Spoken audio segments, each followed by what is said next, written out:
तो कोणीतरी कुत्रा आम्हाला शिव्या देतोय। समोर ये ना, कालपासून तुझा फोन बंद आहे।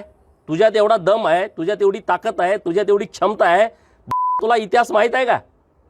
तू आज ज्या पद्धतीनं भाषण करतोय, पोलिसांचे कपडे काढून मारतो, माननीय मुख्यमंत्री देवाभाऊंच्या बद्दल बोलतोयस, आम्हाला आई बहिणीनं शिव्या देतोयस, तुझ्यात हिम्मत आहे पुढे ये। कालपासून फोन स्विच ऑफ करून तू बसलाय। तुझ्या बापांशी मी लढलोय, जेवढे तुझे बाप आहेत ना इथं महाराष्ट्रामध्ये त्यांच्याशी मी लढलोय। तुझ्याशी लढायला कुत्र्या मला गरज नाही, आमची पोरच तुझी चड्डी काढून टाकतील, त्यामुळे तू त्या भानगडीत पडू नको।